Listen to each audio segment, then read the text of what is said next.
I'm a designer. I practiced for 30 years. But I'm still learning. What I gathered today in this August forum was so much of knowledge that probably for the next 30 years, I'll be learning out of this and practicing and using it in my everyday work. So what do designers do? They make products to differentiate. So to differentiate, and that's what we heard all of this afternoon. But what we actually do is connect to people. It's very important for designers to connect to the consumer. It's always the way the problems are raised, the solution will be given. If the problems are not exciting, solutions will not be exciting. Where do the problems come from? Actually, they're not problems. They're the way the consumer is changing. They're changing every day. There's a certain dynamism which we as technical experts are always reluctant and do not want to change. Whereas a consumer, the landscape, the lifestyle, everything's changing very quickly.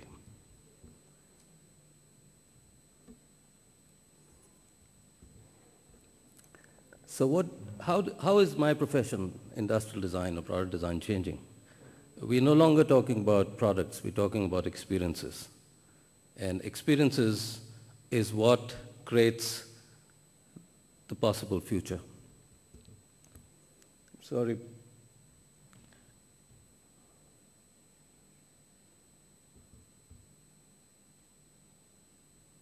So as a designer who's been practicing for 30 years, I've always tried to change to this dynamic change that happens around me.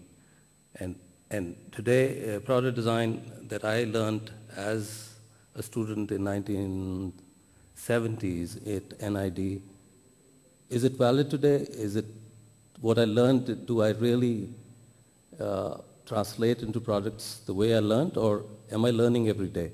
So I believe that I'm learning every day, and to me, what is the key connect, and I'm not going to really talk about this forum because I think people who've talked about their experiences, like me, in their trade, have said enough on packaging and on what is happening around.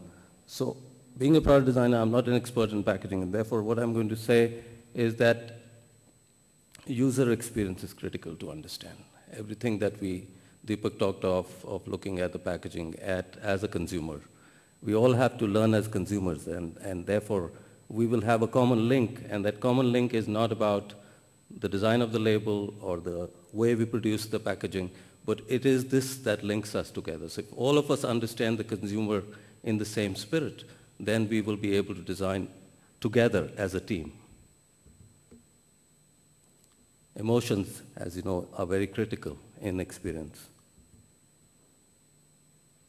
And what's most important is communication and learning and hearing the stories of a consumer. It's not about what we say. What is it that you want to hear is more important. So it's not about the speech, but ears are more important. Hearing is more important. What you take back is more important. So are we hearing our consumers critically or more so empathetically? So I'll go back to the first interesting presentation I saw on Coca-Cola. It was quite exciting to see that they're connecting to people. And so it has been an iconic form in product design. More than 840 billion bottles have been made since 1916. The number is huge. I, as a student, always was amazed at the way Raymond Louis, the famous American designer, designed. He actually redesigned the Coke bottle. And he said it was the ordinary thing done extraordinarily well. To me, it's this difference that we heard from Bakul also this afternoon.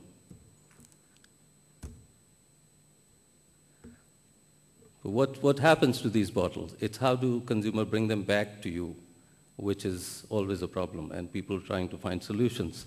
And how do designers respond to this growing menace of sustainability, of recycling? So Coca-Cola actually found one solution that they launched in Colombia last year. It's a bottle made of ice. So what happens to this bottle after you drink? It disappears. It melts onto the beach. And what's left behind is a band of Coca-Cola that you can carry back with you. It's a rubber band with which you hold the bottle. Now, everybody thinks it's a sustainable solution. But is it?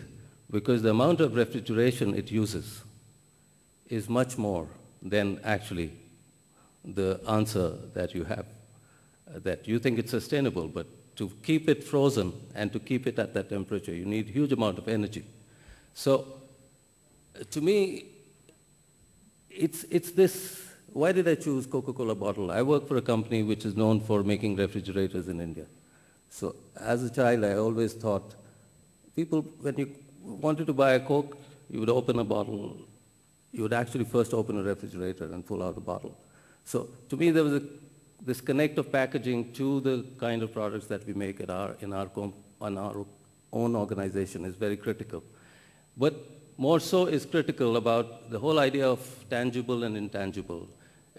As a designer, I started my career in Philips in 1982, and this whole issue of what is my role? Am I replacing an engineer? I was probably one of the early designers in India, and not many people understood the role of design. Maybe even today, I don't understand what is the role of design in a society which has probably one of the largest population in the world, and how many of us are there in this country? Maybe 10,000, 15,000, 20,000. Is that enough design? Because when I look at Korea and I look at every year, 100,000 designers are created. In China, we have 50,000 designers coming out of every year. So the number is very critical. We are not in our society, the number is not enough for people to actually talk of design as part of industrial culture. So what was my role as a designer? I didn't replace an engineer. I always worked as a team. That was critical even then, and is more critical now. That team working together, if it is not seamless, we're going to forget the consumer. We're going to be fight amongst ourselves. And I think that I'd heard this quite often in many forums that I've been to, but I believe that what is the role of a designer is about connecting to the customer, because we design outside in, whereas an engineer designed inside out. So we actually work together seamlessly. And if both of these things don't work together well, then we're not going to have a good product, which is useful to a consumer. So it's about, when we look at the industry, what are they looking for? They're looking for feature-rich, network, innovative differentiation. What is the customer side? It's lifestyle, touchpoint, social connection, engaging experience. And you've already seen the presentation of Coke, which showed how they connected to their customers.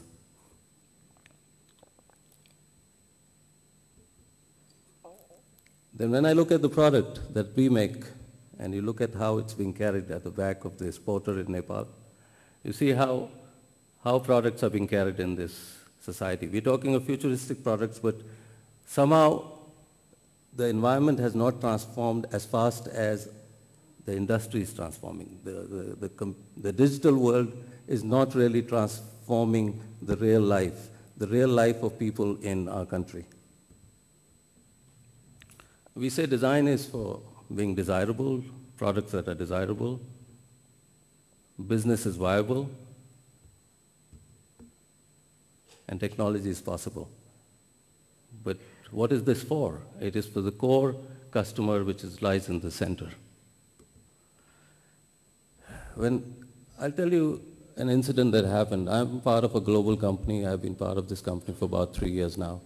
And we had a global designer who we launched a new refrigerator, which was designed in the US. And because of the limitations of our own plant here, we changed certain radiuses of the handle. And we had a half-day discussion on this in my studio in Gurgaon, where he said, why did we change that radius? And we had to explain to him why we changed. And he tried to say we could have done in 10 different ways. We spent half a day discussing a simple radius which actually doesn't matter to the consumer. But to a designer who's designed that product, it's very, very critical.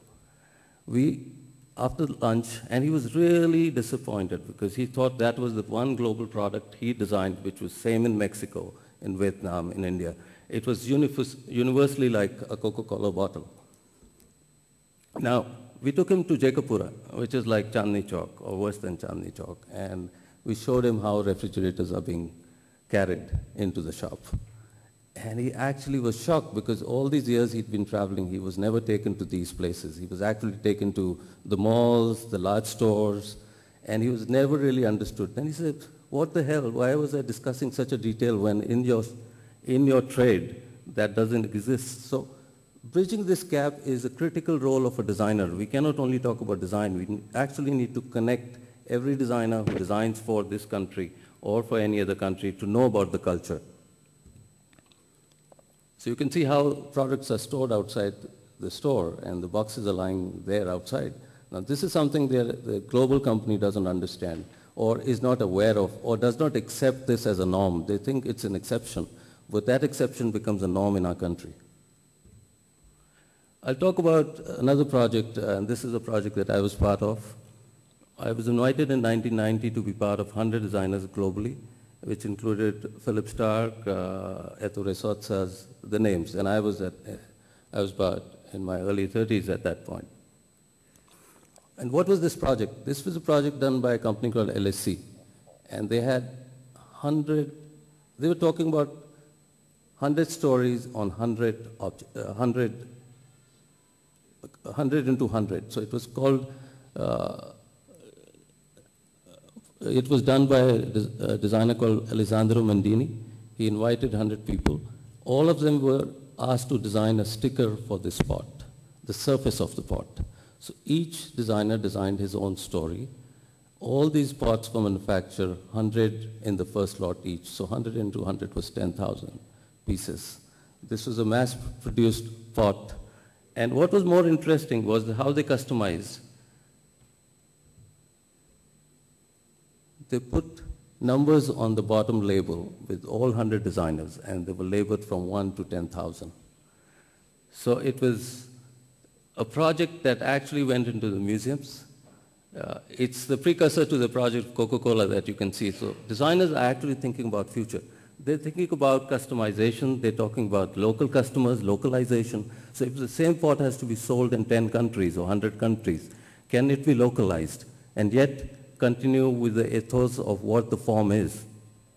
So I was lucky because what was more interesting, for the first time, I was paid advance for the project by just signing on. And they said, we are honored that you are participating, and if you accept, we will be it will be something that we are looking forward to.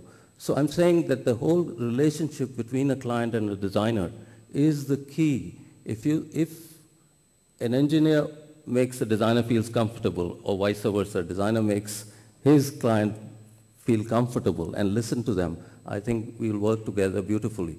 This was one project which I did. This project was done before the computers were there. We were working on fax and not working with any other medium. We didn't have even emails at that point. Now, I'm saying I did this project. I sent them 2 drawings. They got back to me, and I sent them back 1 artwork. Now, that single artwork was what they used. I had never met the client. He never met me, and I'm talking of 1990. So I'm saying it's possible if there is a clarity of what the project is going to do. It was a company that took the risk to create objects. Now, all these products are actually in museums as collection items. People have bought 100 set of 100, and they've kept it with them. And subsequently, if any product sold, that was again manufactured, and royalty was paid to a designer.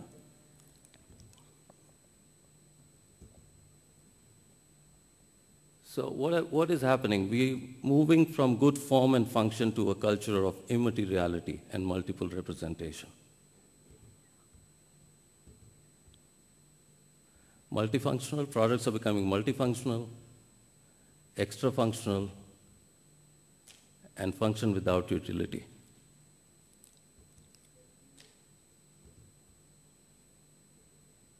What is important is the insight that you get from the consumer. So we, in Whirlpool, at least within our studios, which are spread in 5 continents, we actually work very closely with consumers. We actually go to their in-homes. Our design team goes there along with the research team and works seamlessly to understand what's happening. So we map their needs and desire,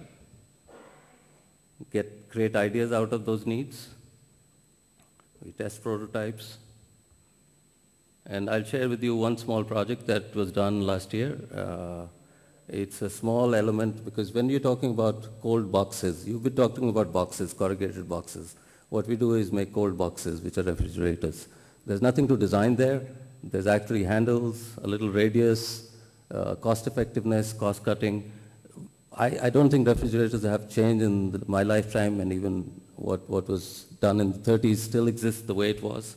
So what is a designer supposed to do and how he's supposed to behave in a system which doesn't change as quickly as graphics changes or packaging changes? So it's the same kind of role that we're playing as packaging machineries. We're just kind of cladding boxes for these cold machines.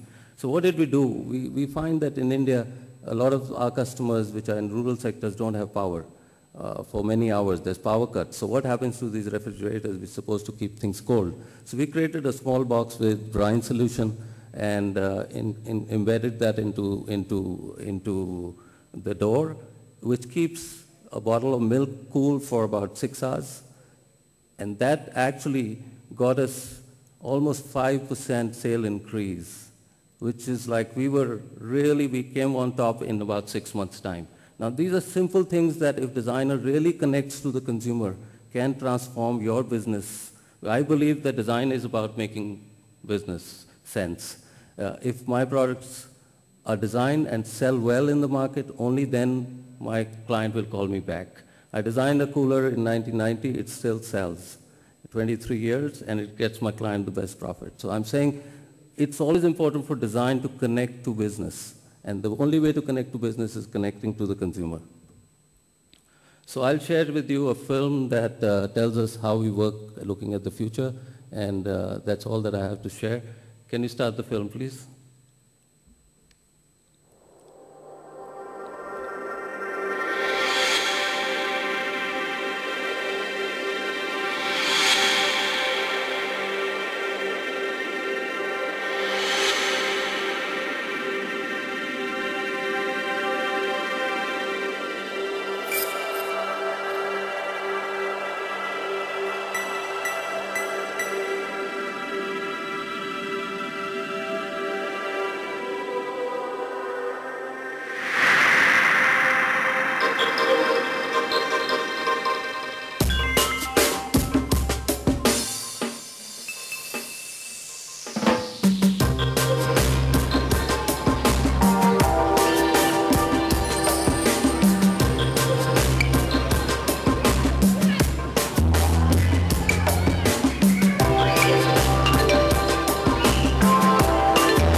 Thank you.